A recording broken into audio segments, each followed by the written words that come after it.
British Columbia Institute of Technology acknowledges that our campuses are located on the unceded traditional territories of the Coast Salish nations of Musqueam, Squamish, and Tsleil-Waututh.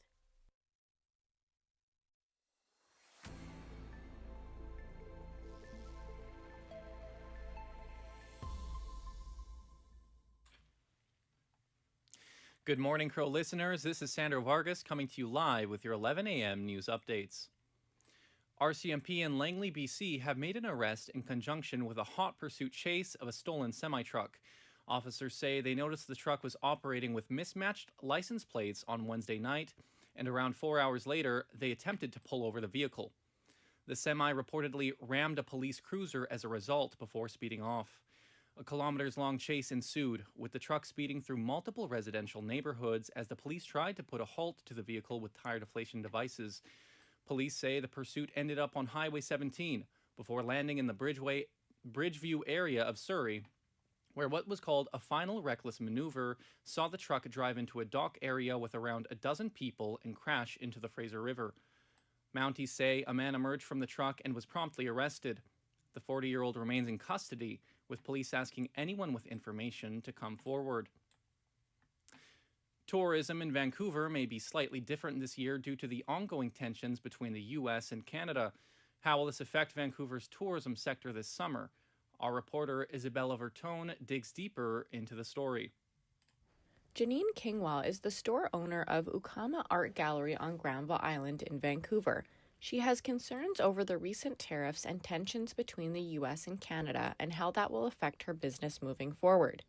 With tourism facing uncertainty amid rising tensions with our neighbor this year, Kingwell questions how it will impact Granville Island, which attracts 10.5 million visitors annually, according to Tourism Vancouver.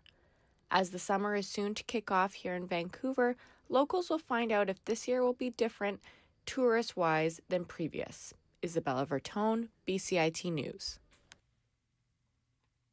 Manitoba Premier Wab Kinew declares a state of emergency in Whiteshell Provincial Park due to wildfires. With more on this and other stories we're following today, we're joined by our producer, Orchid Salang. Thank you, Sandro. Flags have been lowered to half-mast at the legislature after 2 people died on Wednesday from the fires. Evacuation orders have been issued to get people out by this afternoon. Officials say the fire in the rural municipality of Lac-du-Bonnet remains out of control. 80 wildfires have broken out in the province this season, almost double the average for this time of year. Coming up on BCIT News, childcare is expanding in Mount Pleasant with the opening of a rooftop daycare center. And we'll be hearing from a Team Canada swimmer on his road to recovery following a successful heart surgery. More about what the Vancouver Police Department is doing with their women's personal safety team to combat violence towards women as well. Back to you, Sandro. Prime Minister Mark Carney has promised $25 billion in loans for companies that make factory-built homes in an attempt to address the housing crisis. Andrea Adams, executive for the nonprofit developer St. Clair, explains more on the benefit of the modular home model, especially for the unhoused.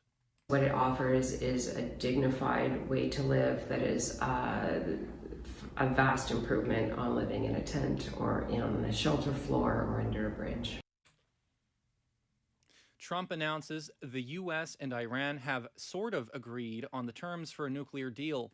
The United States president describes the talks between his diplomatic envoy and Iran's foreign minister as important negotiations for long-term peace.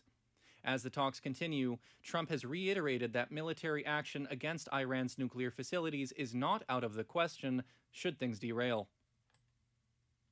Ukrainian President Volodymyr Zelensky says he will send a team headed by his defense minister to Istanbul for peace talks with a Russian delegation. Zelensky told a news conference in the Turkish capital of Anarka that the Russian delegation doesn't include, quote, anyone who actually makes decisions, unquote. Though, Zelensky said, in order to demonstrate that Ukraine is seeking an end to the 3-year-old war, he made the decision to send officials to Anarka for a meeting. To Anarka from Istanbul for a meeting. And that's all for your news updates at 11. Tune back in at 12:30 for more on The Crow.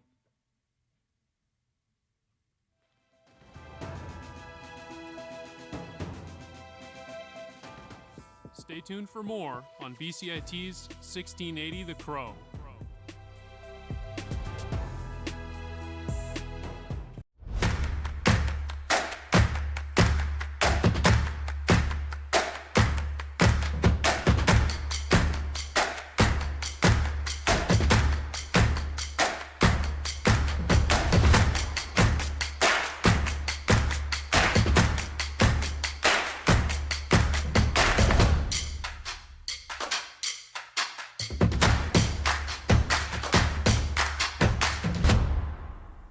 Everything is changing to digital. Everything is online. People aren't just waiting for the 6 o'clock news anymore. People want their news right now. They want to be able to go onto their smartphone, onto the internet, and see the news that they want to see. Vancouver is growing at, a really rapid rate, the Lower Mainland even, and with the tools that we're given here, we're able to cover all of that. Welcome to BCIT Magazine. I'm Radhika Sikki-King. In the program, they really leave it up to you. I mean, the help is there when you need it, figuring out how to use the programs like Premiere, Audition, and figuring out how to use the cameras. But it's up to you to sort of experiment and figure out what you can do when you go out in the field. They brought candles and flowers to remember the student who lost her life yesterday. Theresa May says the international community condemns Moscow. They really make sure that you know the basics and you are able to put out a quality product. I'm Brady Tretnero. And I'm Radhika Sikki-King. Thank you for tuning in to BCIT Magazine.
Welcome to BCIT's The Crow.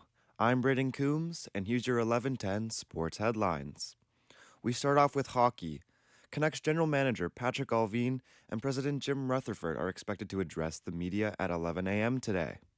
This is a press conference to introduce new head coach Adam Foote, who will also be present at the media availability. Foote already spoke on a Canucks podcast yesterday, but this will be the first time that they all speak to the media since the hiring. The Edmonton Oilers are moving on to the Western Conference Final for the second time in as many years. The Oilers defeated the Vegas Golden Knights last night in overtime by a score of 1-0. With this win, the Oilers win the series 4-1 and eliminate the Pacific Division leaders from the playoffs. Stuart Skinner led the way with 24 saves and his second shutout in a row. In just his second game of the playoffs, Kasperi Kapanen was the hero, scoring the game-winning overtime goal. Oilers head coach Chris Knoblauch said the series was far from easy. I think both teams very tired, put everything out on the line, and weren't making many mistakes. So there wasn't many chances back and forth, but it feels really good to be able to come in here and obviously finish the series when we did. The Oilers will face off against the winner of the Dallas Stars and Winnipeg Jets series in the next round. For the other Canadian team on the ice last night, the results were not the same. The Toronto Maple Leafs got blown out yesterday against the Florida Panthers. The Panthers netted 6 goals, defeating the Leafs by a score of 6-1. Leafs goalie Joseph Woll was pulled in the third period after allowing his 5th goal against. Canadians Aaron Ekblad and Sam Bennett each scored, helping the Panthers take a 3-2 series lead. Game 6 will be in Florida on Friday. Now to baseball. The Vancouver Canadians won their second game in a row last night, shutting out the Everett Aqua Sox. The Canadians beat the Aqua Sox by a score of 5-1. Canadian starting pitcher Fernando Perez pitched 5 scoreless innings, while the rest of the bullpen did not allow a run against. Canadians catcher Jackson Hornung went 2 for 4 with a run batted in. Moving on now to the major leagues, the Toronto Blue Jays found their revenge last night, defeating the Tampa Bay Rays by a score of 3-1. Jays catcher Alejandro Kirk went 2 for 4 with a 3-run home run, cashing in all the runs for the Jays. Starting pitcher Chris Bassett pitched nearly 6 innings with 6 strikeouts and only 1 earned run against. Bassett spoke afterwards about how the team's attitude has changed this season. Top to bottom, I think we're on a lot different page than last year when it came to kind of worrying about yourself and things like that rather than playing like team baseball, so to speak. With that win, the Blue Jays leapfrogged the Boston Red Sox for the second spot in the American League East. Across the border, the Seattle Mariners wrapped up their final game of their quick 3-game series against the New York Yankees yesterday. Despite scoring early, the Mariners could not hold on as they lost a close game 3-2 against the Blue Jays' division rival. Yankee star Aaron Judge and first baseman Paul Goldschmidt each hit a home run, helping them complete the comeback. The Mariners have the day off today and will return to action tomorrow night against the San Diego Padres. In football news, the NFL released the full schedule for the upcoming football season. The Seattle Seahawks have a few big games coming up. The Hawks are set to face off against their former player DK Metcalf when they play the Steelers in Week 2. This will be their first game against the receiver since he was traded in the offseason. Newly acquired quarterback Sam Darnold will also be taking on his old team, the Minnesota Vikings, in Week 13. Cooper Kupp will also be going up against his former team, the LA Rams, twice this year. Now to the hard court. The Boston Celtics stay alive, dominating the New York Knicks 127-102. The defending champs had the convincing win despite losing star Jason Tatum to injury. Celtics guard Derek White and forward Jaylen Brown both stepped up, scoring 34 points and 26 points. The Celtics will look to even up the series at home in Game 6 tomorrow night. The Minnesota Timberwolves have eliminated the Golden State Warriors from the NBA playoffs. They won their game last night 121-110. Thank you for listening to BCIT's The Crow. I'm Braden Coombs, and that was your 11:10 Sports Headlines. Tune back in at 11:40 for your next sports update with Avia Boulay.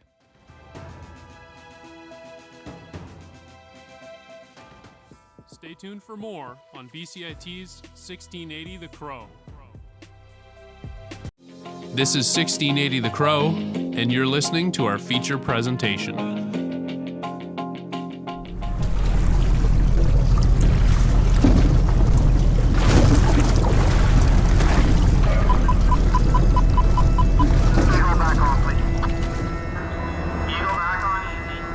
One of the things they always say on board vessels is it's 99% boredom and 1% sheer panic.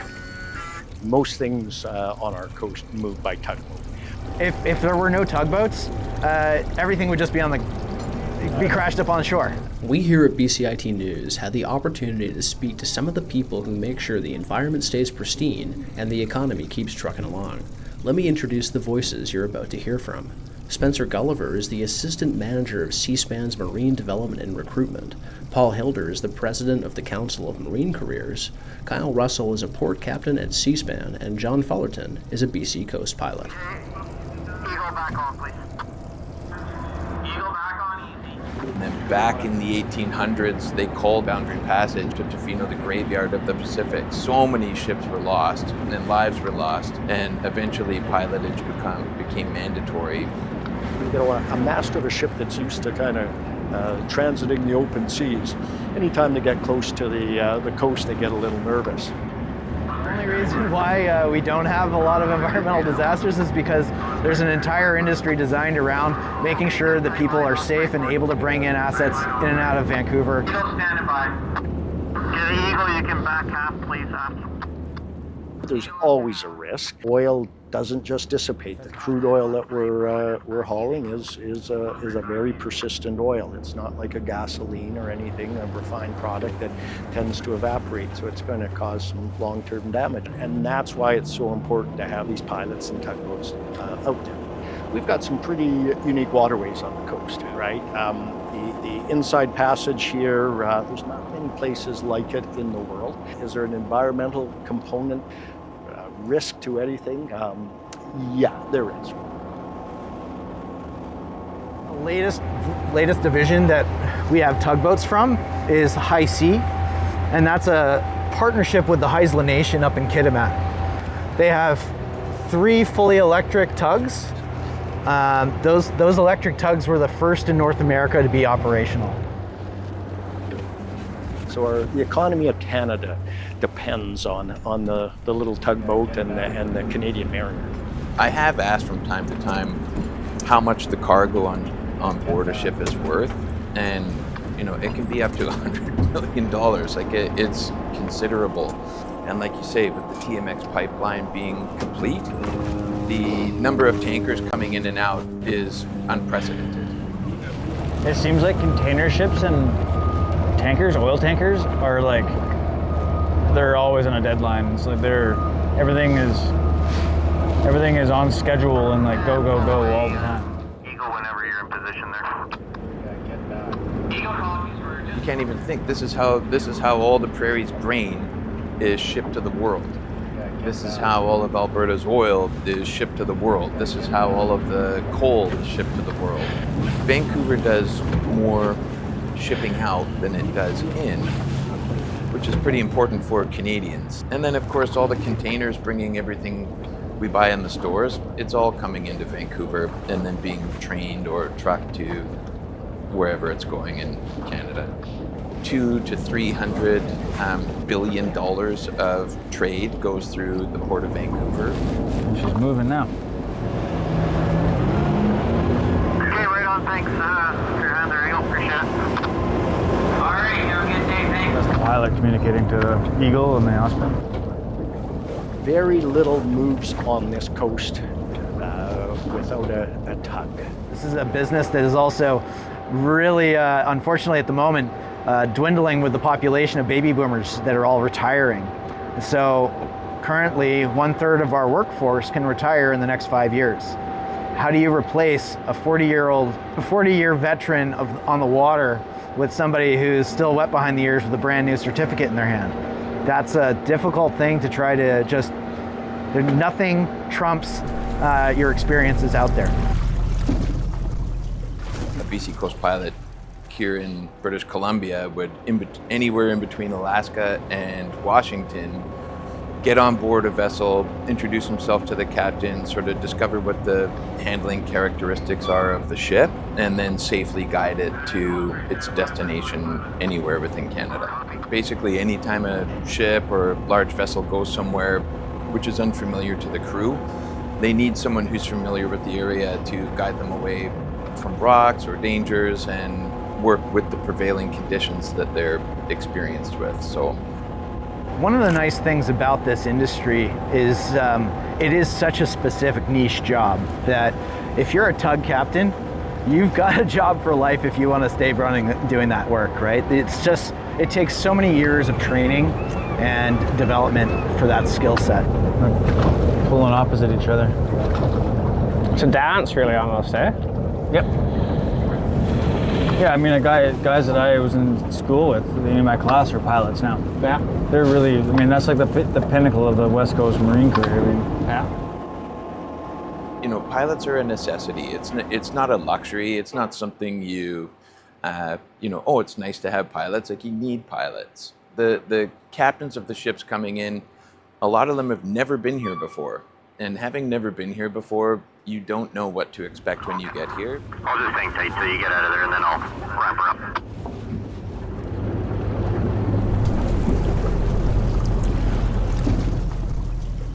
BC Coast pilots really sort of feel like they're working for the people of Canada. We're independent from government, we're independent from industry, and our main concern is safety. And believe me when I tell you, nobody wants things to go well more than we do. And you know, the little kind of insignificant tugboat, it doesn't really turn heads. Like I say, people tend to think they're cute and that, but they are the workhorses of the coast. Eagle whenever you're in position there. Eagle copies, we're just about there. Yeah. For BCIT's The Crow, I'm Gabe Liesi with co-producers Joe McHugh and Cohen Sassaman.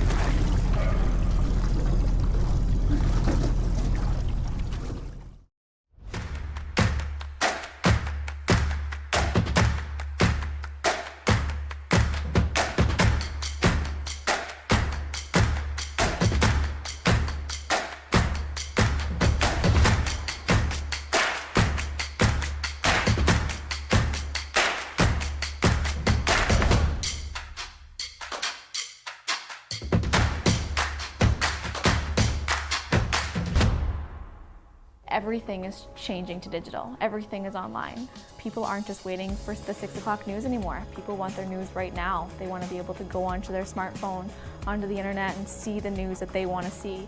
Vancouver is growing at, you know, a really rapid rate, the Lower Mainland even, and with the tools that we're given here, we're able to cover all of that. Welcome to BCIT Magazine. I'm Radhika Sikki-King. In the program, they really leave it up to you. I mean, the help is there when you need it, figuring out how to use the programs like Premiere, Audition, and figuring out how to use the cameras.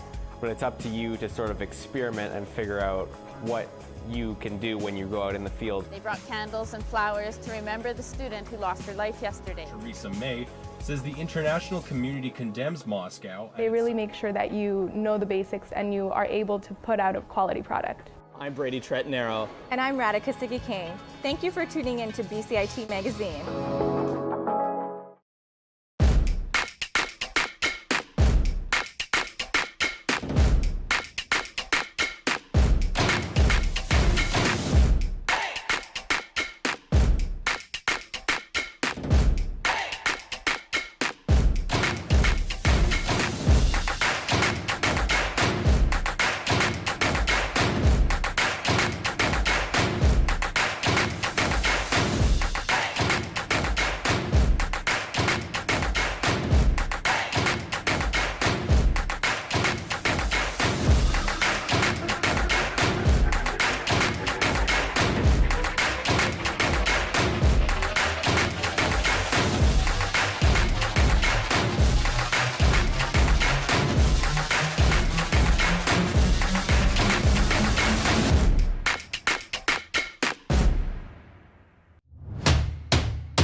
Everything is changing to digital. Everything is online. People aren't just waiting for the 6 o'clock news anymore. People want their news right now. They want to be able to go onto their smartphone, onto the internet, and see the news that they want to see. Vancouver is growing at, a really rapid rate, the Lower Mainland even, and with the tools that we're given here, we're able to cover all of that. Welcome to BCIT Magazine. I'm Radhika Sikakane. In the program, they really leave it up to you. I mean, the help is there when you need it, figuring out how to use the programs like Premiere, Audition, and figuring out how to use the cameras. But it's up to you to sort of experiment and figure out what you can do when you go out in the field. They brought candles and flowers to remember the student who lost her life yesterday. Theresa May says the international community condemns Moscow. They really make sure that you know the basics and you are able to put out a quality product. I'm Brady Tretanero. And I'm Radhika Sikakane. Thank you for tuning in to BCIT Magazine.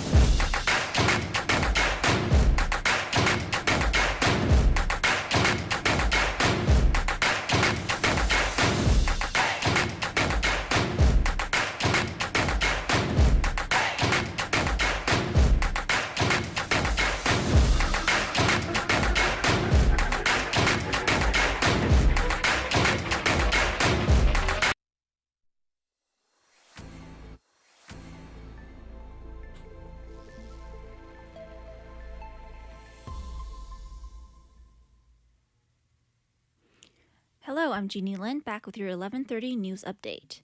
At 3:40 a.m. last night, Langley RCMP responded to a disturbance call in the 19800 block of 56th Avenue.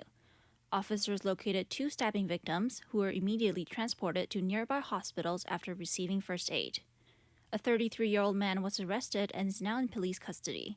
Sergeant Zeno Sharoom stated that the investigation is still in its early stages. In the face of a $4.2 million deficit, 2 programs in the Burnaby School District designed for students with high potential are proposed to be cut. Students in the Beta Mini School and the multi-age cluster classroom programs are concerned and have started a petition to save these programs. Tourism in Vancouver may be slightly different this year due to the ongoing tensions between the U.S. and Canada. How will this affect Vancouver's tourism sector this summer? Our reporter Isabella Vertone digs deeper into this story. Janine Kingwell is the store owner of Ukama Art Gallery on Granville Island in Vancouver. She has concerns over the recent tariffs and tensions between the U.S. and Canada and how that will affect her business moving forward.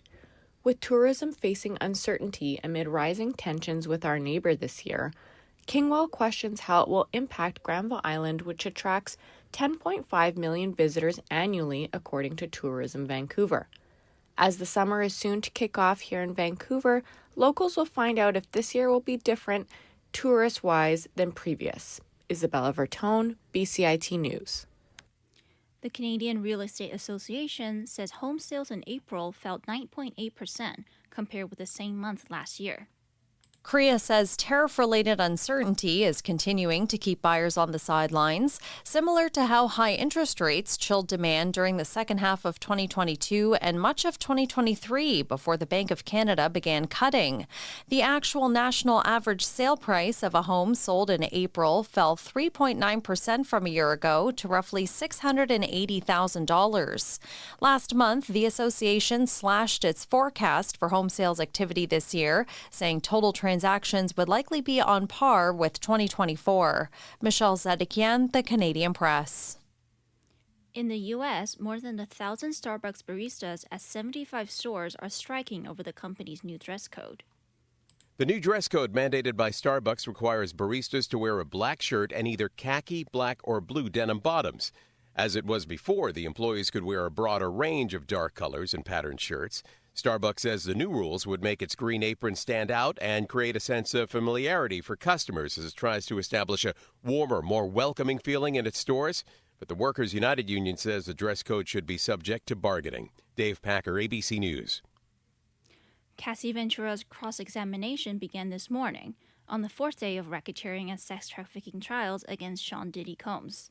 Combs' lawyers claim infidelity as the issue of the couple's combustible, decade-long relationship, and Combs continues to deny the allegations of abuse. Cassie is back on the witness stand today for the start of cross-examination by Sean Diddy Combs' attorneys. She spent 2 days testifying as the government star witness in the sex trafficking case against the hip-hop mogul. The defense plans to highlight infidelity as the driving force behind their explosive relationship. Jurors already have seen a video of Combs kicking and dragging her in a hotel hallway and have pictures of cuts and bruises she got. They've also seen photos of sexually driven freak-offs she says Diddy forced her to do hundreds of times. Combs' lawyers have said her civil suit, settled for $20 million, was reason for her to lie, but she says she's told the truth about the nearly 11-year relationship. She says therapy for drugs and trauma helped her recover after contemplating suicide. At court in Manhattan, I'm Julie Walker. Wisconsin Judge Hannah Dugan entered a plea in an arraignment this morning at federal court. The judge is accused of helping a man evade federal immigration agents by showing him a back door out of her courtroom last month. She pled not guilty to charges of obstruction and concealing an individual to prevent arrest. Chilly and cloudy conditions will continue until the end of the week, with temperatures averaging 15 degrees. That was your 11:30 update. I'm Jeannie Lin, BCIT News.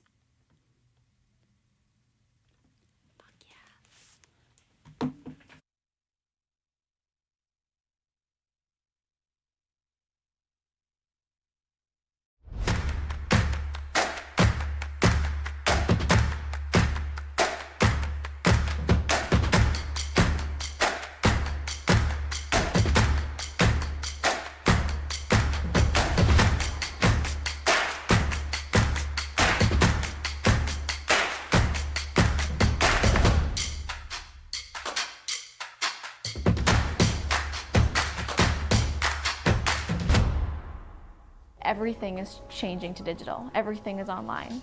People aren't just waiting for the 6 o'clock news anymore. People want their news right now. They want to be able to go onto their smartphone, onto the internet, and see the news that they want to see.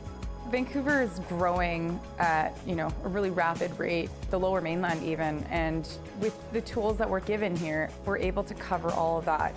Welcome to BCIT Magazine. I'm Radhika Sikki-King. In the program, they really leave it up to you. I mean, the help is there when you need it, figuring out how to use the programs like Premiere, Audition, and figuring out how to use the cameras.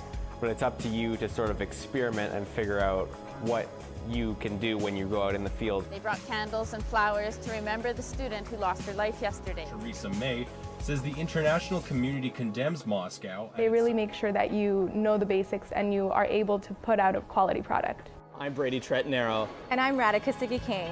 Thank you for tuning in to BCIT Magazine.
Welcome back. I'm Avia Boulay, and these are your sports headlines at 11:40. Promoted Vancouver Canucks head coach Adam Foote just completed a live press conference. Foote, who was the assistant coach during Rick Tocchet's reign on the Vancouver Canucks, spoke about his wishes for his right hand on the bench. I would like experience, but I want the best.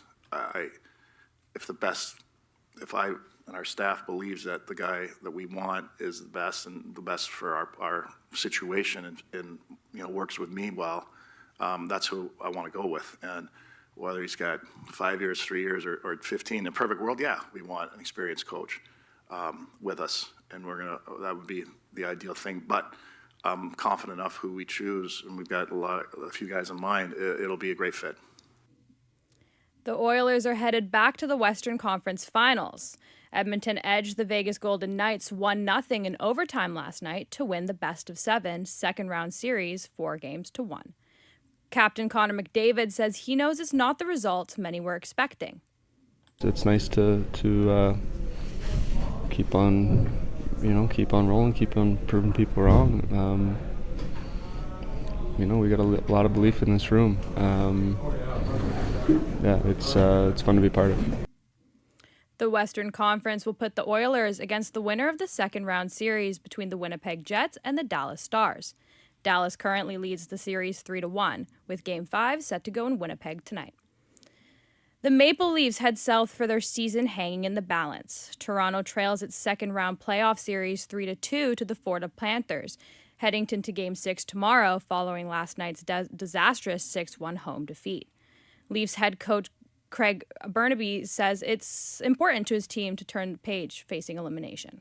A loss is a loss. If we would have lost 2-1 and it was a close game, would it really matter today? We got beat.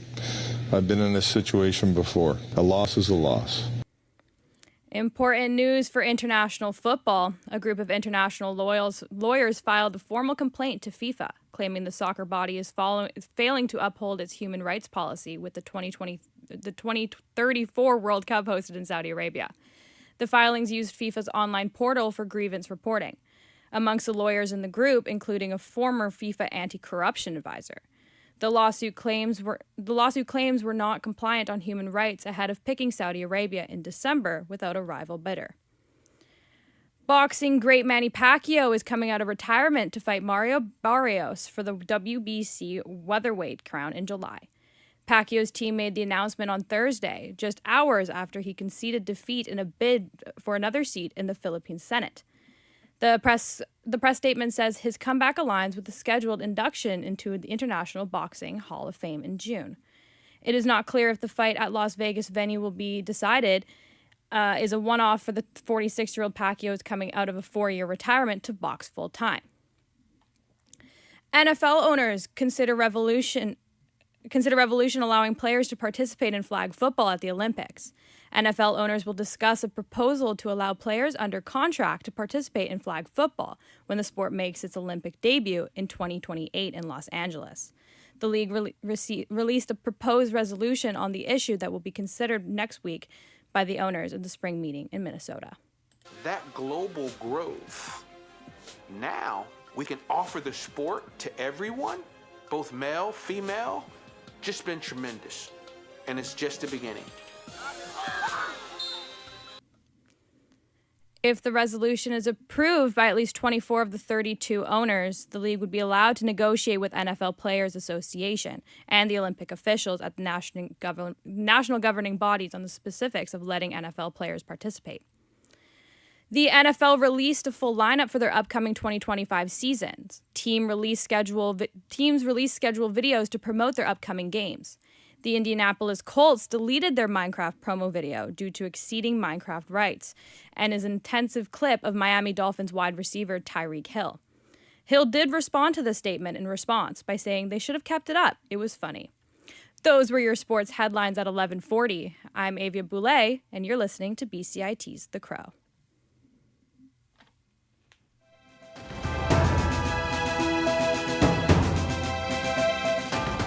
Stay tuned for more on BCIT's 1680 The Crow.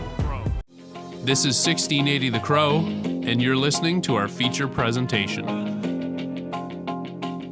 Vancouver comes alive under a canopy of pink as the cherry trees bloom and the annual Cherry Blossom Festival begins. Our reporter, Jenny Sung, has more on how the festival brings the city together.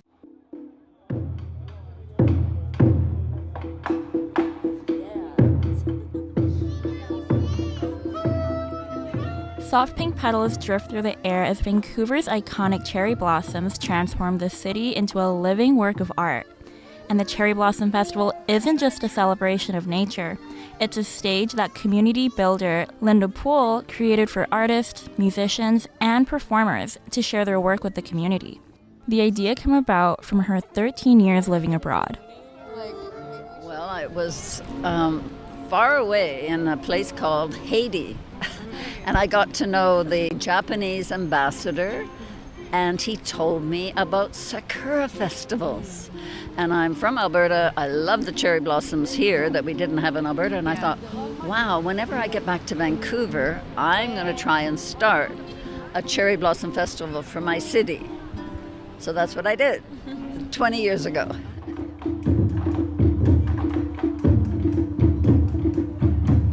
Well, you know, we launched Cherry Jam at Burrard SkyTrain Station, so it was very intimate and close, and I liked it because of the intimacy, I think. But now we sort of branched out, and we're in bigger venues and more people, and the popularity, you know, has grown. So the support has been wonderful, how people come out. And there's been some additional new programs. But mostly we've taken the successful core original programs and just made them bigger, with more talent, which is what everybody wants. And more food trucks, more merchandise, more everything.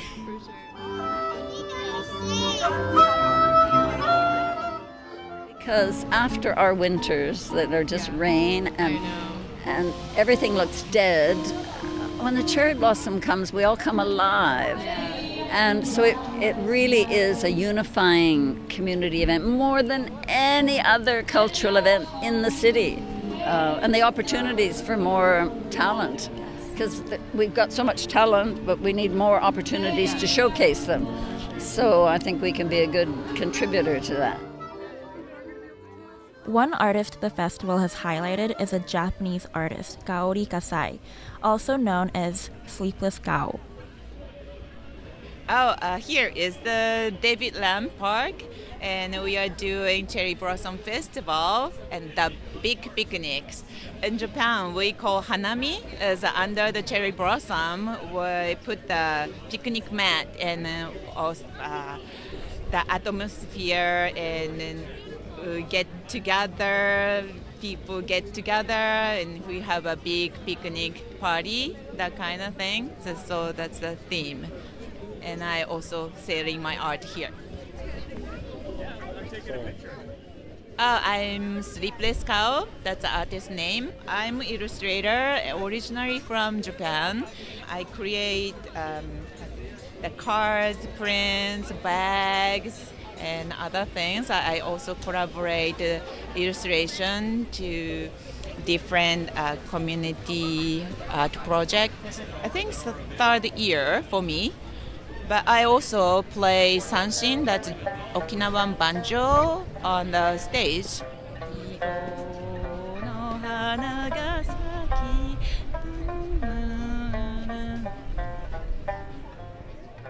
The Cherry Blossom Festival is a big thing in Japan, and also here we see lots of cherry blossom. I think 80,000 cherry blossom is in Vancouver, so some are like mostly from Japan, right? So connect with Japan and here Vancouver, and people get together and appreciate this beauty of the nature. Along with artists, the festival brings about many musicians and performers, like the multi-genre band Mudfoot.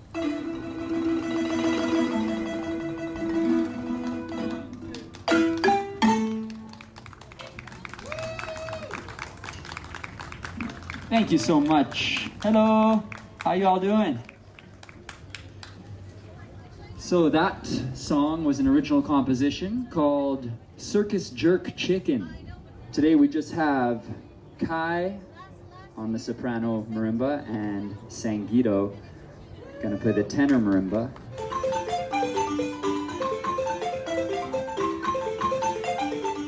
So my name's Kai Buchanan. I've been playing marimba with Sangeeto and a few of the other guys for 20 plus years now. Started with, a little community band and it was just kind of growing from there. I'm a civil engineer by day, musician by night. My name's Sangeeto Bigelow. I started on hand percussion and drums, Afro, Cuban, and West African drumming, and I teach music to all ages, from adult private lessons on guitar and percussion to youth group classes on marimba, like the music we played today. So I love music. It is a passion. It's also a job. These marimbas are from Zimbabwe, Zimbabwean style. So we thought we could take it away with a contemporary Zimbabwean song called Rosalina Soda.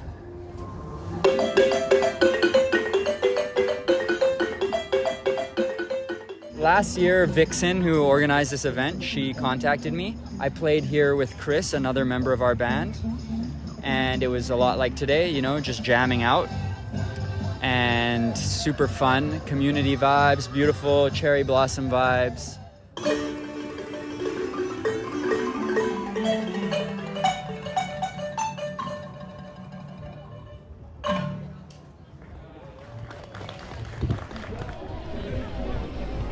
Whether it's an artist capturing the essence of the blossoms or a musician playing beneath the petals, this festival is proving that spring is the perfect time for creativity to blossom, and Linda Poole plans to make her festival flourish even more.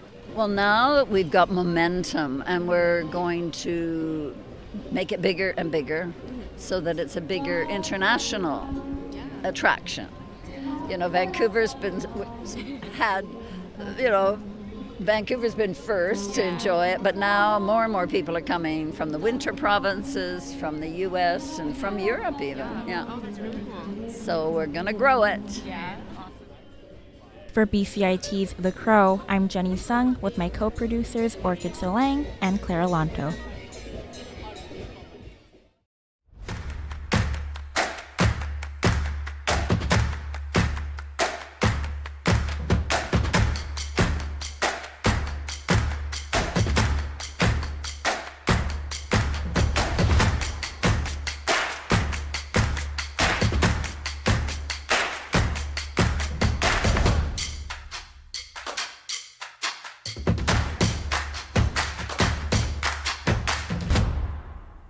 Everything is changing to digital. Everything is online.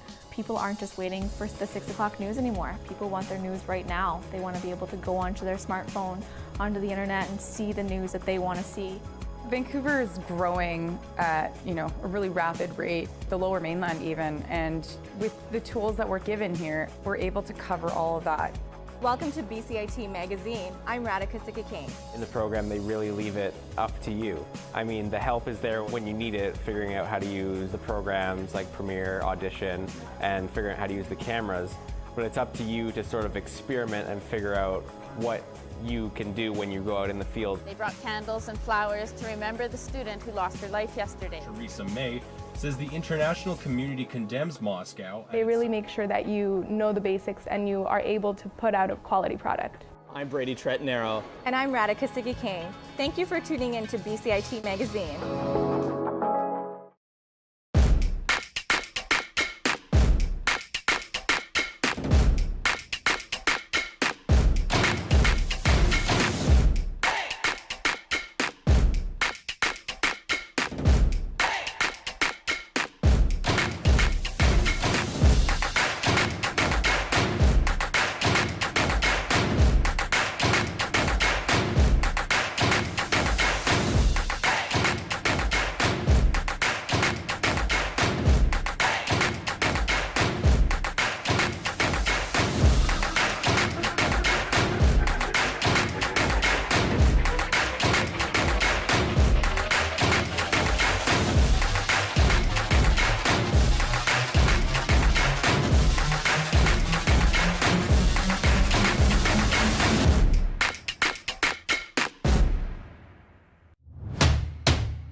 Everything is changing to digital. Everything is online. People aren't just waiting for the 6 o'clock news anymore. People want their news right now. They want to be able to go onto their smartphone, onto the internet, and see the news that they want to see.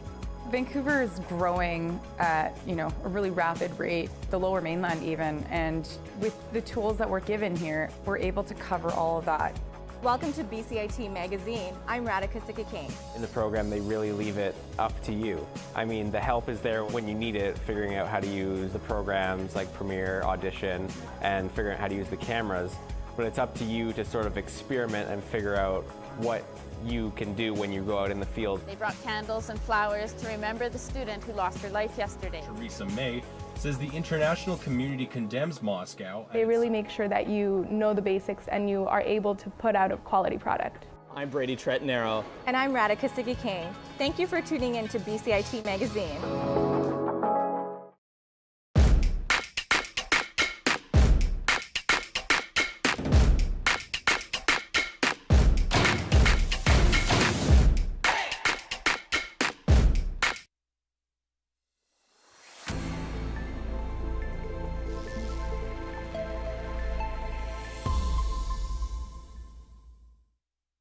Good afternoon, I'm Selena Teixeira, and here are your headlines for the day. The Bloc Québécois intends to contest the controversial election result in the federal riding of Terrebonne. Leader Yves Francois-Blanchette says the party will launch a legal challenge. The Liberals initially won the riding, but flipped to the Bloc after the results were validated. A judicial recount later concluded that the Liberals won the riding by a single vote. Elections Canada said the result is final despite a misprint that led to one special ballot being returned to sender. Vancouver beachgoers can now consume their favorite boozy beverages at beaches across the city. Reporter Nate Elms has more on the development. The Vancouver Park Board announced in a news release that starting today until August 31st, residents are now legally allowed to consume alcohol on certain beaches. This comes after a successful pilot program during 2023 and 2024 exploring responsible consumption on beaches during the summer months. Alcohol has been allowed year-round at 31 Vancouver parks since 2023, and this announcement adds 7 beaches to the list of publicly legal places to drink. This list includes Jericho Beach, Spanish Banks, Kitts Beach, and Second Beach, among others. However, the Park Board states that the longevity of the program relies on responsible consumption at these newly approved spaces. Alcohol consumption is only allowed between the hours of 11 a.m. to 9 p.m. Nate Elms, BCIT News. The Newfoundland and Labrador government have launched a website called Hello Humpback for whale watchers. People can upload photos of whale tails, and image recognition software will try to find a match of the tail in the database maintained by a marine conservation group. The province said this will also help researchers better understand humpback populations and their migration patterns. A Quebec coroner has issued 23 recommendations in a report today about the death of an Innu man in 2021. Raphael Napa-Andre was found dead on January 17th inside a portable toilet steps away from a Montreal shelter that he frequented. It was closed due to a COVID-19 outbreak and a plumbing issue. Real McKenzie is the chief of the Matimakush Lac John Innu community and says he hopes there is no closed doors for anyone seeking a warm place to sleep in the future. I request a really change on that part. When you knock the door 1 minute before the close, you have an answer like, new room? Come on, forget the rules and come in, my son. Come in, my friend. That's a human being. That's what we should do. On to international news, Coinbase said cyber crooks stole customer information and demanded $20 million in ransom payment. Coinbase, the largest cryptocurrency exchange in the U.S., said Thursday that criminals improperly obtained personal data on the exchange's customers for use in crypto-stealing scams, and were demanding a $20 million payment not to publicly release the info. CEO Brian Armstrong said it in a social media post that criminals had bribed some of the company's customer service agents who lived outside the U.S. to hand over personal data on customers like names, dates of birth, and partial social security numbers.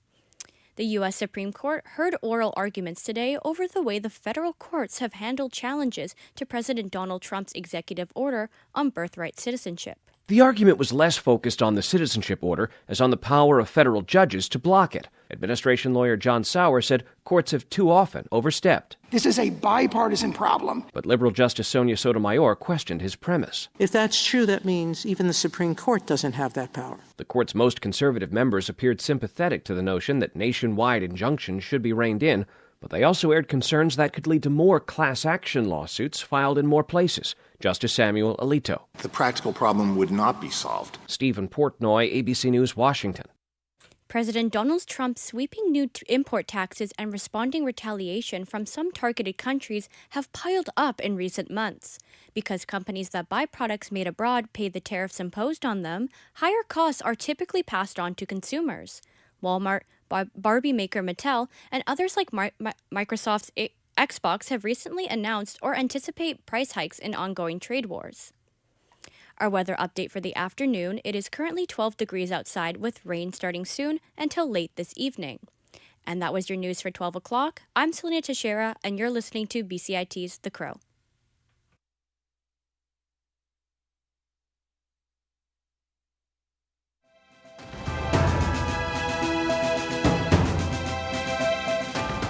Stay tuned for more on BCIT's 1680 The Crow.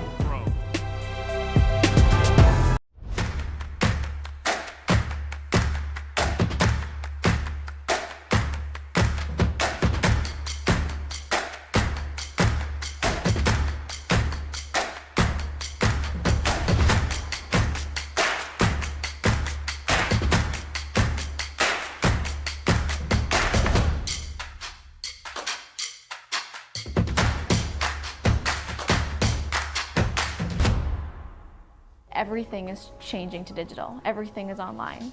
People aren't just waiting for the 6 o'clock news anymore. People want their news right now. They want to be able to go onto their smartphone, onto the internet, and see the news that they want to see. Vancouver is growing at, a really rapid rate, the Lower Mainland even, and with the tools that we're given here, we're able to cover all of that. Welcome to BCIT Magazine. I'm Radhika Sikki-King. In the program, they really leave it up to you. I mean, the help is there when you need it, figuring out how to use the programs like Premiere, Audition, and figuring out how to use the cameras. But it's up to you to sort of experiment and figure out what you can do when you go out in the field. They brought candles and flowers to remember the student who lost her life yesterday. Theresa May says the international community condemns Moscow. They really make sure that you know the basics and you are able to put out a quality product. I'm Brady Tretnero. And I'm Radhika Sikki-King. Thank you for tuning in to BCIT Magazine.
Hello again, I'm Riley Cunningham, and these are your 1210 sports updates.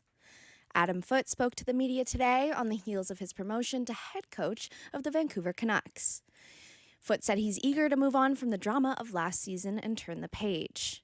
Foote sat down with Chris Faber, Canucks Insider podcast host, to express his excitement for the season and his desire to win. The team is still without an assistant coach after Foote replaced former head coach Rick Tocchet, leaving the position vacant. The Dallas Stars are up north tonight for Game 5 of their series against the Jets. The Stars currently lead the series 3-1 and can secure their way to the Eastern Conference Finals with a win over Winnipeg tonight. Jets head coach Scott Arniel says the team has to step up and be at their best to win this Game 5.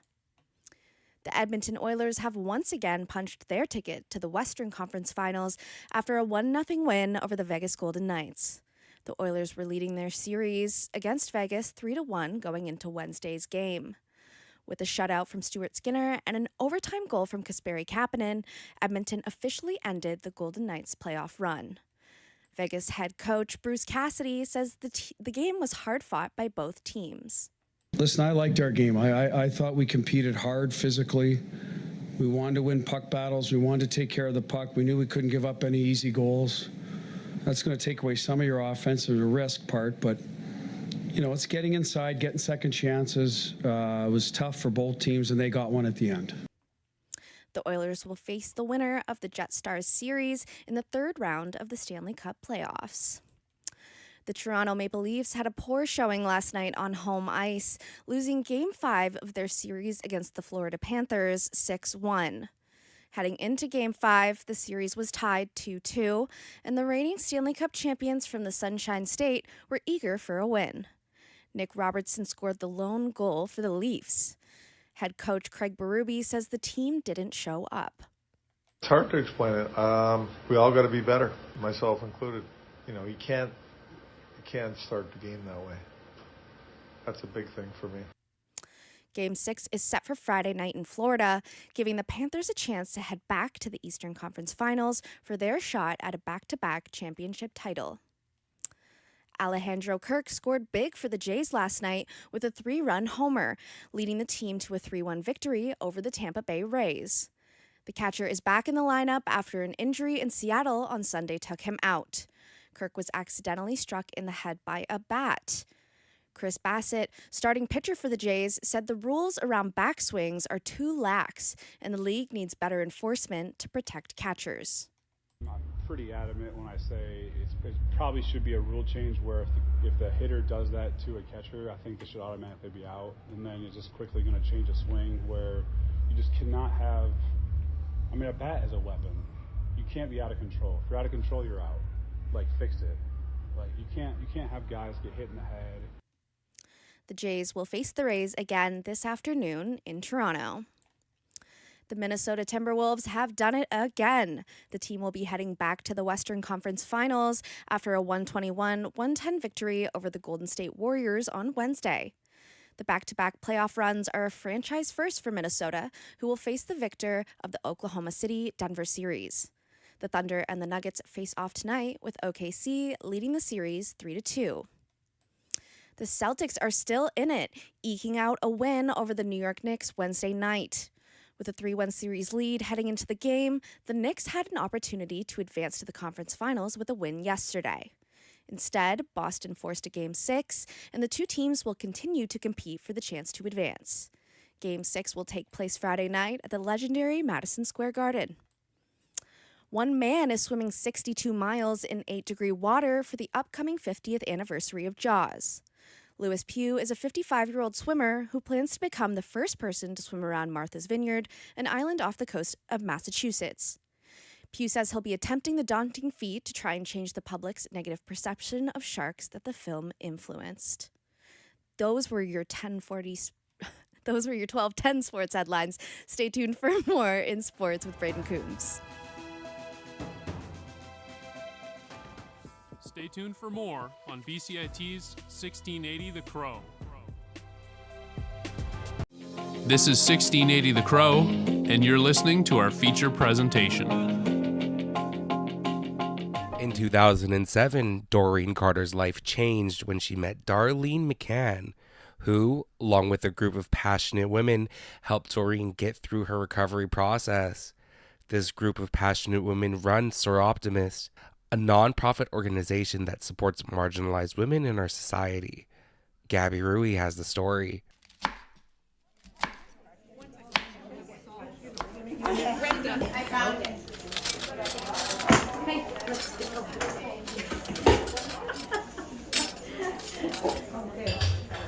Oh, you found your apron. I found it. Yeah, there it was. Oh, that's so hard.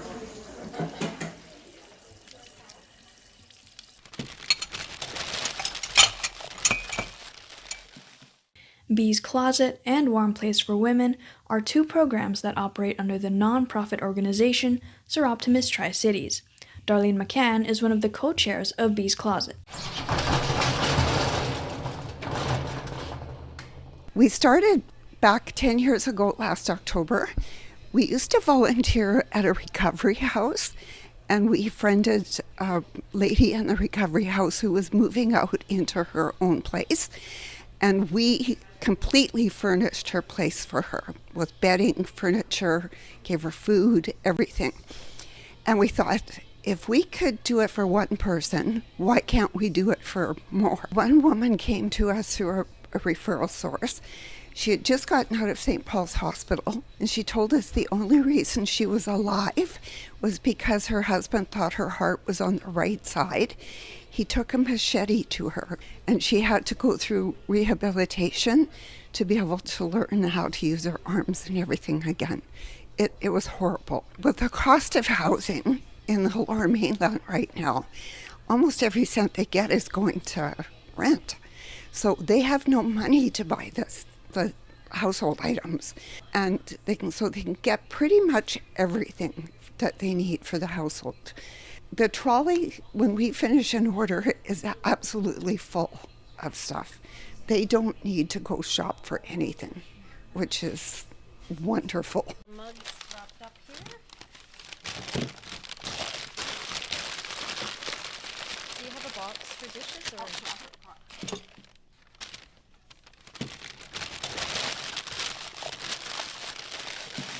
It's all worth it for Joanne Morton, another Soroptimist member. This is one of the best programs for reward, especially when they come in person and we get to meet them and get them to choose. And when they walk in here, they just like, their eyes are just like.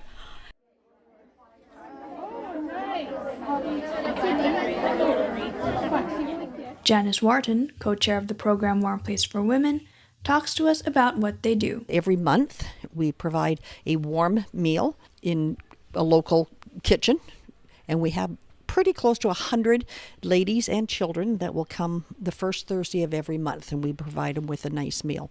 Warm Place even holds special festivities during the holidays, like at Christmas time.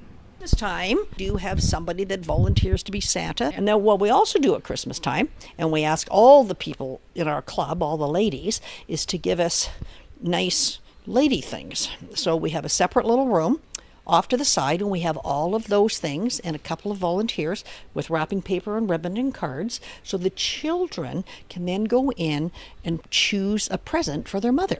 Paula Beatty, another co-chair of Warm Place, told us just how meaningful it can be for someone who uses their program. You forget, sometimes people just need a friend, right? So sometimes I have people still reach out to me and they want to go for coffee, or they want to ask a question, or they want to talk about their kids. And they just need a connection. One lady, and she told us that every piece of clothing that she owns, she got from one place. And the fact that she could get her clothing from one place meant that she could spend that money on food for her kids. I'm going to say 65 or 70, they brought these purses. And they're full of all sorts of things, right? So the ladies could come up and they could choose a purse. And the one lady, she's just, I never thought I would have a Coach purse on my shoulder.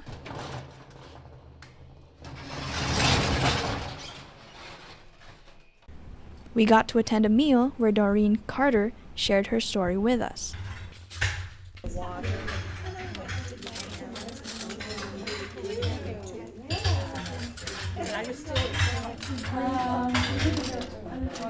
I was the only one. I was the first person that came in. I was still homeless, and it was amazing. Like, I mean, they made me feel welcome, no judgment, you know, very compassionate. We sat and we talked and stuff. They told me that they had cooked for 80 people. It was spaghetti and garlic bread, and I'm like, wow, you know, I'm the only one here. So it was funny because they mentioned to me at the end of the dinner, how about you take most of this with you and hand it out, or, you know. And I said, well, I really can't. And they kind of looked at me, and I said, I live in a tent. And I said, you know, if I take all this stuff now and then hand it out later, I said, there might not be anything left because bears might get at it. It's hard to believe it's been 17 years. Through my recovery, they've been just absolutely amazing, right? I didn't have to pretend that I was, you know, not addicted and I wasn't homeless or anything else like that. I may have looked terrible when I first came in. So skinny, I was like 130 pounds. It's really important for women to know that they're seen, no matter what the situation is, right? Whether it's abusive, whether it's drug related, whether they're pregnant, homeless. This program is so important because all the women can get together and they can talk and, you know, hopefully come to a solution. And then just be themselves, right? So, but there needs to be more done. These people deserve a place of their own, right? So there needs to be more shelters, and that's, you know, even for downtown East Side, anywhere. Like all over the province, we need more shelters. And that's what I would actually work for.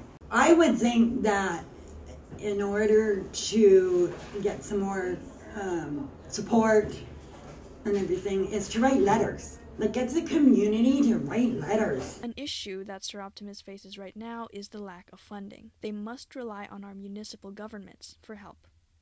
When asked about government support for women in need, Port Moody City Councillor Samantha Aktarup said this. Recently, City Council supported an application for a women's transition shelter, so that will get built, and that will have between 40 and 50 units of housing for women and children fleeing violence and abusive situations. So I think overall City Council is supportive. It's just how we support might be limited in some capacity depending on what kind of support is being asked of us.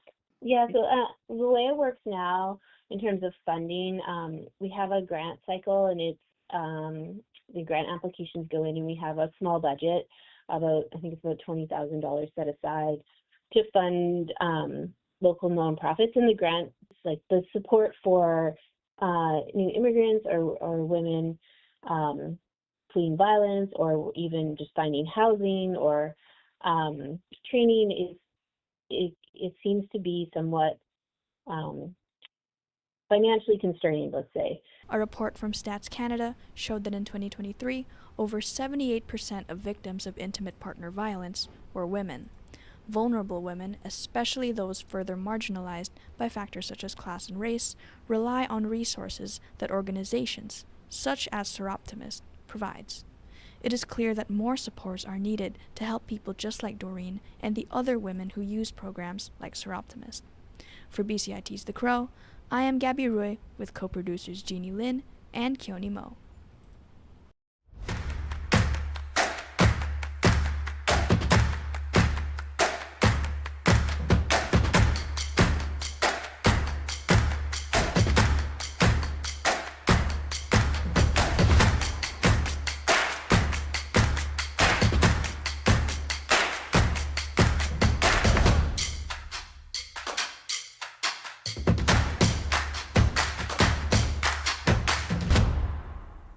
Everything is changing to digital. Everything is online. People aren't just waiting for the 6 o'clock news anymore. People want their news right now. They want to be able to go onto their smartphone, onto the internet, and see the news that they want to see.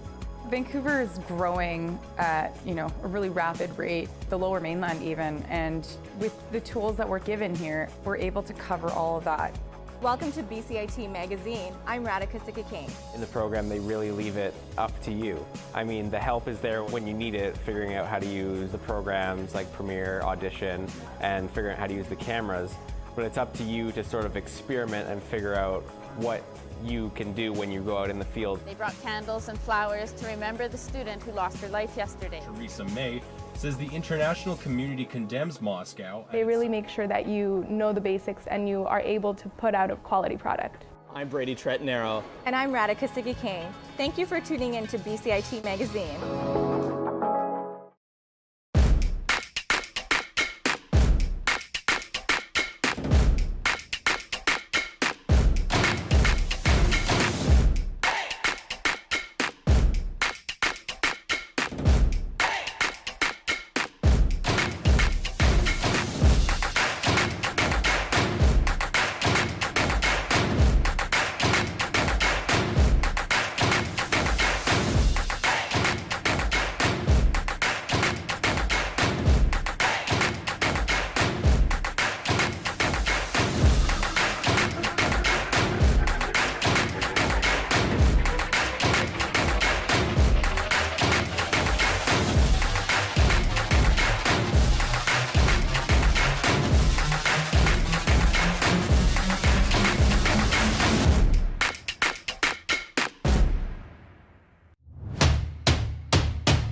Good afternoon, Crow listeners. This is Sandro Vargas reporting live from the studio, and these are your news updates at 12:30. The Kwantlen Market is bringing the community together for affordable and sustainable food this summer. Keone Mo has more. Food costs have increased 3.2% this March compared to last year's, as a report from Stats Canada. These increases from inflation are now being compounded by sweeping tariffs from the U.S. The Kwantlen Market was established to help tackle growing food insecurity resulting from these steeper grocery prices. The students from the Sustainable Agriculture and Farm School learn how to grow food sustainably and resourcefully, minimizing ecological impact while also feeding the community. The market comes in for the season just as 85% of Canadians are looking to replace U.S.-made products, as found by an Angus Reid Group analysis. The market will be offering student-grown produce as well as demonstrations from local chefs. The chefs use the produce in their demos as suggestions for prep at home. Find the market outside the Minaroo Library all summer. Keone Mo, BCIT News. Residents of eastern Manitoba continue to be evacuated from their homes as ongoing wildfires have yet to be contained. The municipality of Lac-du-Bonnet has experienced the most damage, with a state of emergency being declared for a nearby provincial park. Paul Kachansky, who owns a cabin in the community, describes what he saw earlier in the week. Just the clouds that were billowing everywhere from the smoke and the water bombers coming over the treetops in coordinated fashion, dropping water. It was something I never forget. 2 people have been confirmed dead as a result of the wildfire, with officials working on confirming the identities. An anti-separation bill proposed by Saskatchewan's opposition NDP has been shot down.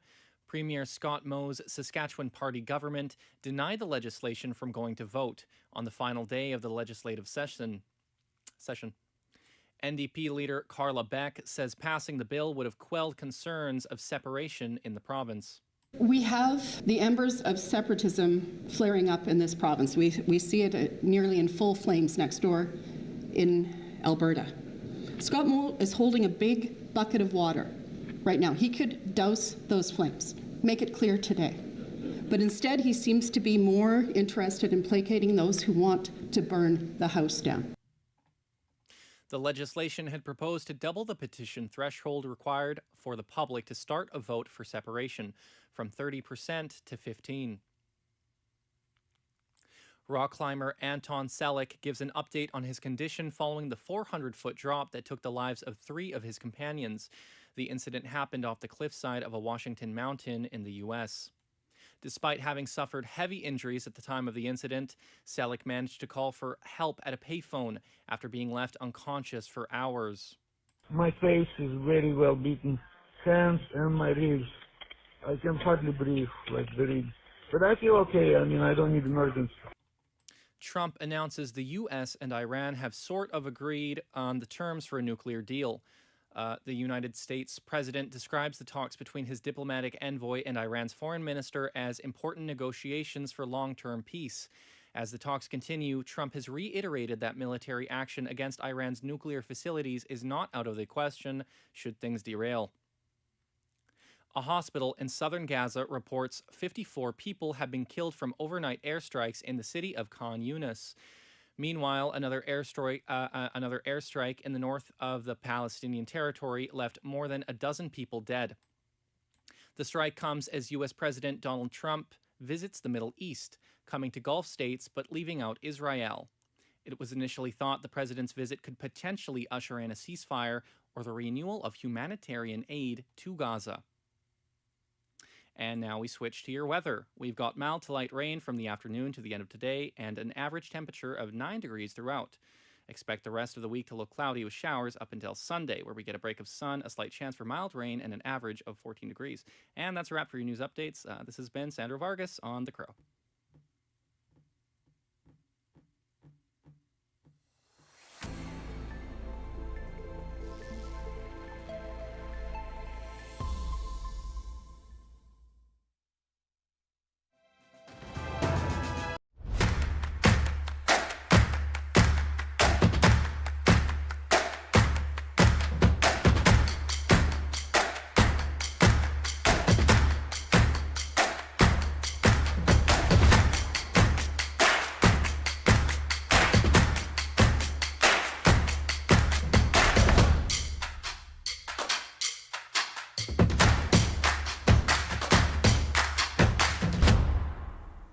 Everything is changing to digital. Everything is online.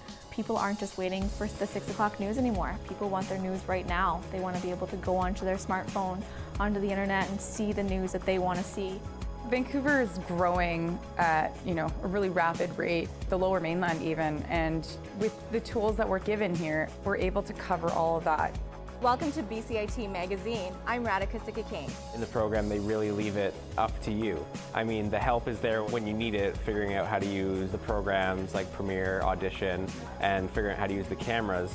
But it's up to you to sort of experiment and figure out what you can do when you go out in the field. They brought candles and flowers to remember the student who lost her life yesterday. Theresa May says the international community condemns Moscow. They really make sure that you know the basics and you are able to put out a quality product. I'm Brady Tretnero. And I'm Radhika Sikakane. Thank you for tuning in to BCIT Magazine.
Welcome to BCIT's The Crow. I'm Braden Coombs, and here's your 1240 sports headlines. We start off with hockey. Canucks general manager Patrick Allvin and new head coach Adam Foote addressed the media at 11 a.m. today. This was a press conference to introduce the new head coach hiring. Foote believes that there's an advantage in already being familiar with the team. Yeah, I think that's an advantage for sure. Had 2.5 years to develop good relationships and with the players, the staff. Very familiar with how how people like to be treated, or how they tick, or what makes them go, what makes them doesn't. I think that's a huge advantage for sure. The relationships that I've had and developed in that time. Alvin spoke with the media as well. He talked about the process in finding the Canucks' next head coach. I interviewed a couple former head coaches, assistant coaches, up-and-coming coaches, and the deeper we got into this process, Adam being one of them, I felt really comfortable that Adam was a choice to lead this franchise moving forward. The Edmonton Oilers are moving on to the Western Conference Final for the second time in 2 years. The Oilers defeated the Vegas Golden Knights last night in a tight-checking defensive game. The Oilers won by a score of 1-0 thanks to Kasperi Kapanen scoring the game-winning goal in overtime. With this win, the Oilers win the series 4-1 and eliminate the Pacific Division leaders from the playoffs. Stuart Skinner led the way with 24 saves and his second shutout in a row. The Oilers will face off against the winner of the Dallas Stars and Winnipeg Jets series in the next round. Over in the Eastern Conference, the game was not quite as tight-checking. The Toronto Maple Leafs were blown out yesterday against the Florida Panthers, losing the game 6-1. Leafs goalie Joseph Wolpe was pulled in the third period after allowing his fifth goal against. Leafs head coach Craig Berube says the next two games are do or die. A loss is a loss. If we would have lost 2-1 and it was a close game, would it really matter today? We got beat. I've been in this situation before. A loss is a loss. Game 6 will be in Florida on Friday. In other hockey news, former Vancouver Canuck Sam Gagner has officially announced his retirement from the NHL at the age of 35.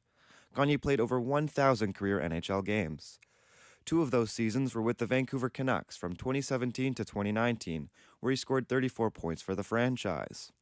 However, the Canadian will stay in the NHL, becoming the Director of Player Development for the Ottawa Senators.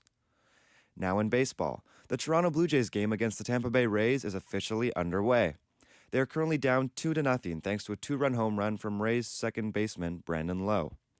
Pitcher Kevin Gausman got the start for the Jays, and outfielder Dalton Varsho isn't in the starting lineup. In football news, the NFL released the full schedule for the upcoming football season. The Seattle Seahawks have a few big games coming up. The Hawks are set to face off against their former player, DK Metcalf, when they play the Steelers in Week 2. This will be their first game against the receiver since he was traded in the offseason. On top of that, newly signed Cooper Kupp will be going up against his former team, the LA Rams, twice this year. And newly acquired quarterback Sam Darnold will take on his old team, the Minnesota Vikings, in Week 13. Now to the hard court. The Minnesota Timberwolves have eliminated the Golden State Warriors from the NBA playoffs. Timberwolves forward Julius Randle led the way with 29 points to help defeat the Warriors in a thrilling 121-110 victory. Warriors star guard Steph Curry still was not fully recovered from his injury and missed his 4th consecutive game. With the series win, the Timberwolves have now advanced to the Western Conference Finals. La Liga side Barcelona has a league game against Espanyol that has just gone underway. With a win today, Barcelona will clinch top spot in the league and will win the La Liga. The football club is rolling out their strongest lineup today in hopes of clinching with 2 games remaining. Thank you for listening to BCIT's The Crow. I'm Brayden Coombs, and that was your 1240 Sports Headlines. Tune back in at 2:45 for your next sports update with Avia Boulay.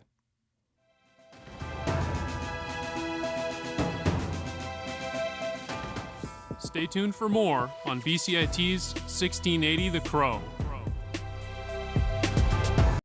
This is 1680 The Crow, and you're listening to our feature presentation.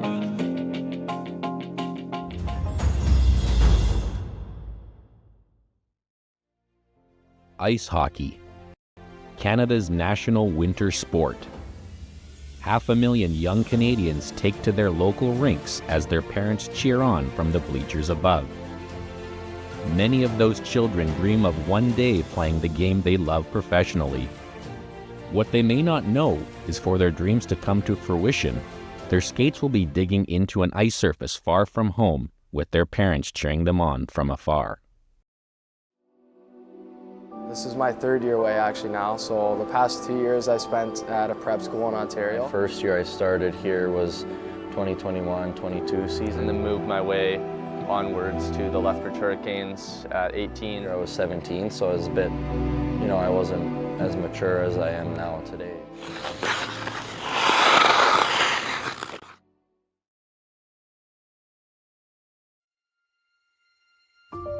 In most cases, to make it big, players must either get drafted into the CHL, play in the BCHL, or play for academy schools.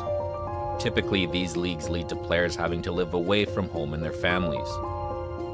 Connor Arsenault, now a member of the Chilliwack Chiefs of the BCHL, left his home of St. John, New Brunswick shortly after his 16th birthday. The last 2 years I spent at a prep school in Ontario. So that was originally my first time moving away, living in a dorm room there. And it was tough. Like I dealt with a little bit of homesickness for the first probably month and a half, and it affected everything, like your marks and your hockey and everything. It takes a toll on you. Mental health experts say 14 to 16 is a crucial period during a teenager's upbringing. When they're leaving home is kind of, it's a period of a lot of development in the brain. And, kids are trying to look at more autonomy, agency, they're pushing the envelope, trying to do more things. And so I think, you ask about that time in their life, I'm more kind of focused on what was going on in the 10, 11, 12, 13 prior to that, right? And so kind of the attachment piece of, all these kids are kind of coming into an opportunity in life where there's a lot of pressure. As young players move away to unfamiliar places, their parents put their trust into billet families to look after their children. Billets are tasked with housing and feeding players, playing a crucial role in a player's journey. I would imagine that the kids are probably pretty nervous. Their parents are pretty nervous because they're always like, where are you going? Like, who are you staying with? So I'd imagine before they get there, they have reached out to some of the teammates or found out what their billet situation was like. I mean, it's a big thing. Hey, man, who are you going to live with? Who's my 18-year-old, 16-year-old kid going to go live with, It's a pretty big deal to parents. I mean, they've got kids. I'd be like, hey, who are these people? It is tough moving in. It's a human aspect. Like if you're moving spots, it doesn't matter. Kind of what people do to try to make you as comfortable as you can. You got to fill out your environment, and that's just the way it is. Sometimes it'll take a day, sometimes it takes weeks or months or whatever. So I would say more so the environment of what you're going in. But here it didn't take me long to feel welcome and feel a part of the family, which was great. Here's Connor Arsenault moving in. Deeks scores!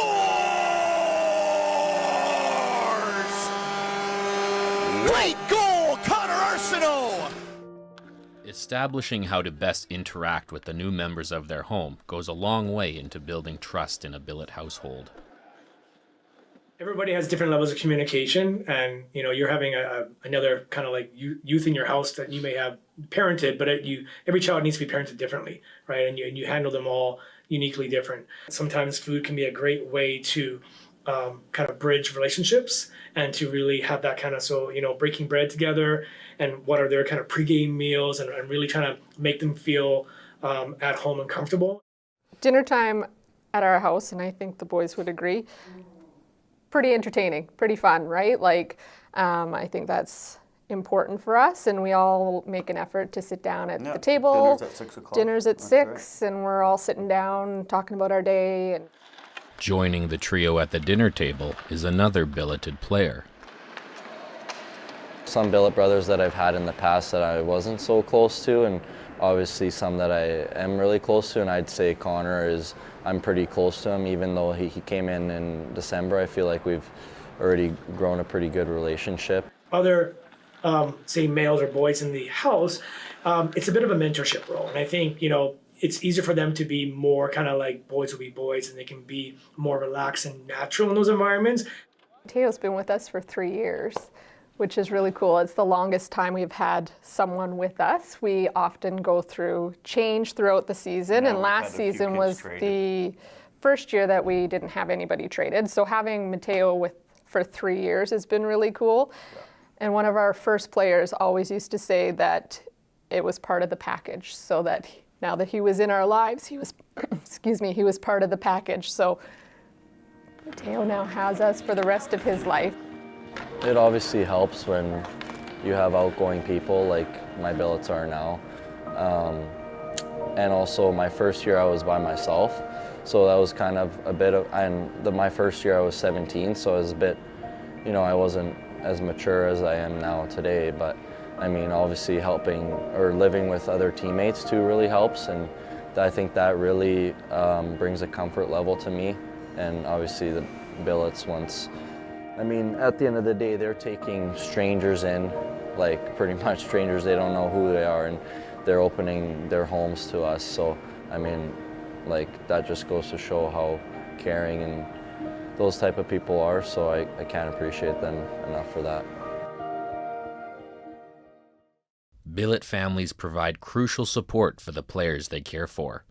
But in times of need, there's nothing like hearing mom or dad's voice. Family's that important, and family's what got me through that, just leaning on them. And I'd call my parents, I don't know, at the start, probably like 4 times a day just to hear their voice and get them to help me push through it. And there was a time where I didn't necessarily want to give up hockey, but I was like, I can't do it. I want to come home. And my dad said, just push till Christmas, see what you can do and just enjoy every day, get a routine. And that's what I did, and found some buddies. And now if I would have gone back home, I would have been kicking myself right now. Bulldog blue line, lost it. Arsenault shoots, he scores! My experience has been that when people know they have that person they can rely upon, they're not necessarily, having to be face to face with them, proximal in the same room, but knowing that they can, that when they reach out to that person, they're going to get back to them, and that can provide a level of reassurance and comfort. There's lots of kind of hyper-masculinity appearing at this age, and lots of bravado. But there are a lot of tender young men that I see who really are reaching out to their mother, their father, their grannies, when they want to feel when they're homesick, so to speak. And they do get homesick, right?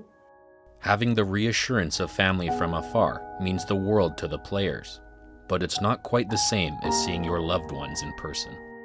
Even my grandfather now, my nan who has passed away, but I miss them a lot, and other family, aunts and uncles and cousins, and it's tough moving away.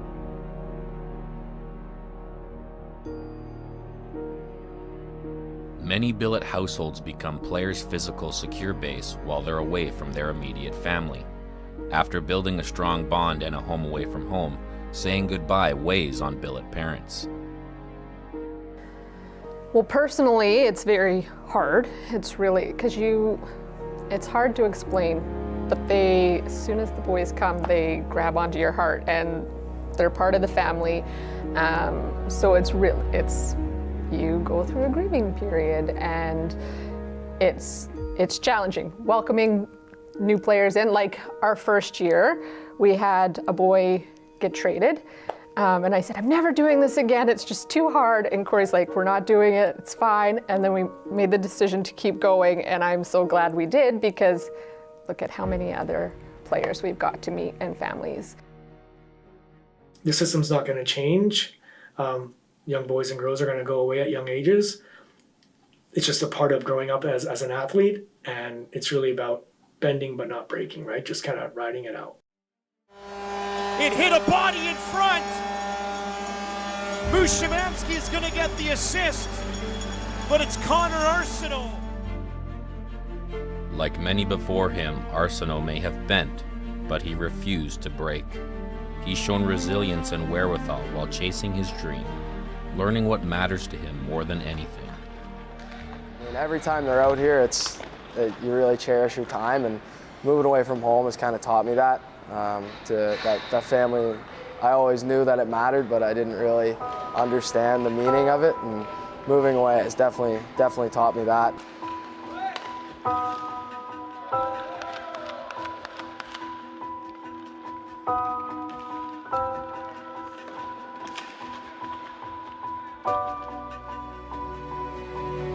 Down Connor Arsenault as the Chiefs come away.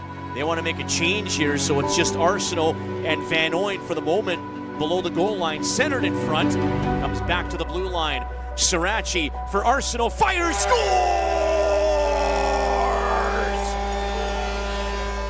Here's the far side, Morin. Elfring to the net. Mercick following up. Mercick backhand scores. The Spurs Kings can't.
Everything is changing to digital. Everything is online.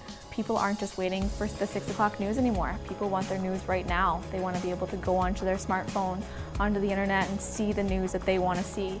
Vancouver is growing at a really rapid rate, the Lower Mainland even, and with the tools that we're given here, we're able to cover all of that. Welcome to BCIT Magazine. I'm Radhika Sikka-King. In the program, they really leave it up to you. I mean, the help is there when you need it, figuring out how to use the programs like Premiere, Audition, and figuring out how to use the cameras.